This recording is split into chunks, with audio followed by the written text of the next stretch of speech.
In 2008, Kosovo declared its independence from Serbia, but Serbia still claims it as part of its territory.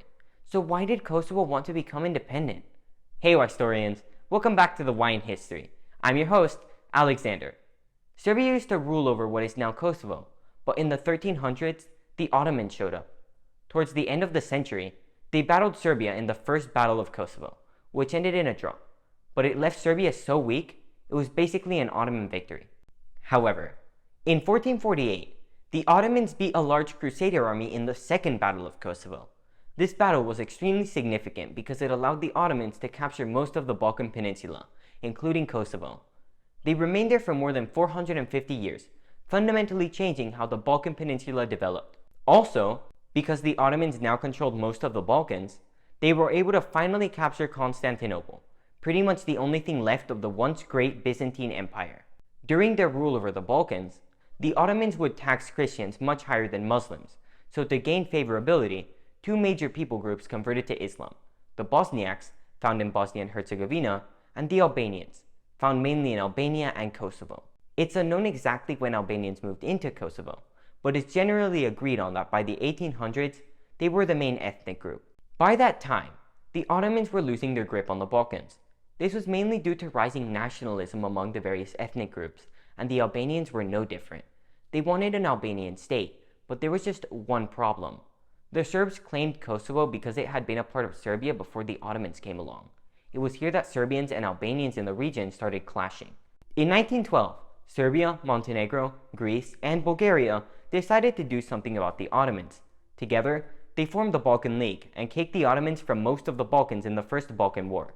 Bulgaria wasn't happy with how the territory was split, so they fought everyone else in the Second Balkan War and lost, obviously. After these two wars, what is now Kosovo was split between Serbia and Montenegro, with a small part going to Albania.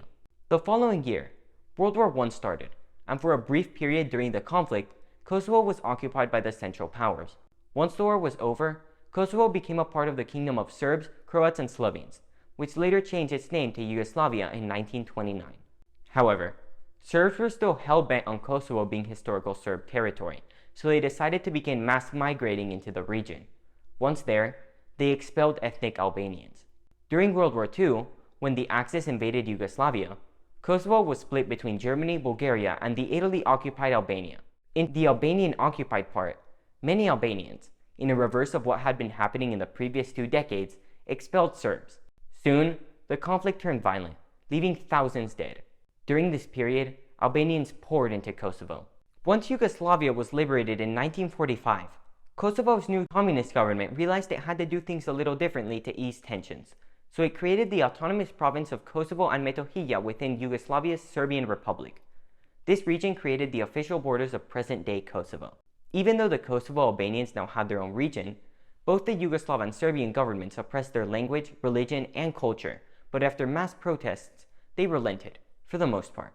Kosovo was still just an autonomous region within Serbia, and in the 1980s, the Albanians demanded Kosovo be elevated to the status of republic. Unfortunately, the protest backfired, and most of the recent progress was undone. Enter Slobodan Milošević, the one guy who can possibly make things worse than they already were. Milošević, who became president of the Serbian Republic in 1989, oppressed the Kosovo Albanians even more and minimized Kosovo's autonomy, causing more unrest. Eventually, the people of Kosovo had enough and declared independence as the Republic of Kosovo, which only Albania recognized. Around this time, Yugoslavia was collapsing, leaving behind multiple conflicts. In these Yugoslav wars, Yugoslavia, by now just Serbia and Montenegro, fought in vain to keep control of Slovenia, Croatia, and Bosnia and Herzegovina. These 3 countries would go on to be independent, and during these conflicts, North Macedonia also declared independence, but the preoccupied Yugoslavia did nothing about this or Kosovo, possibly due to its limited recognition.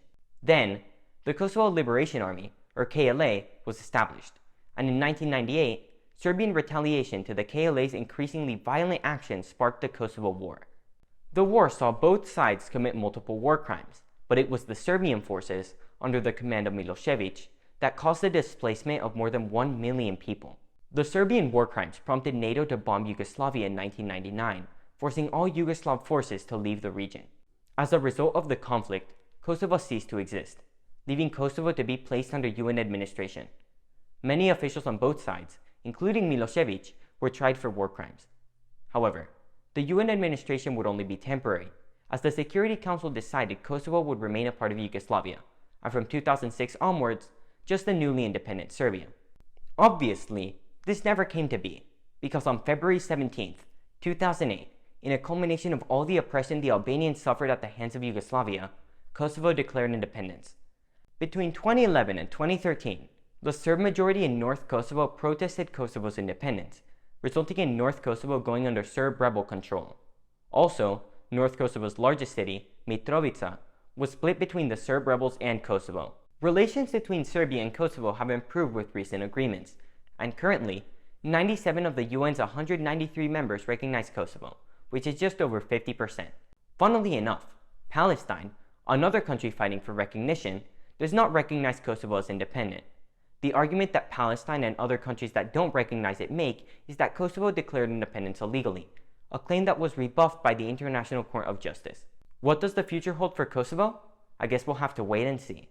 Please remember to like this video and subscribe to my channel. Also, if you have any questions you want me to answer, leave them for me in the comments below. I'll see you in the next video.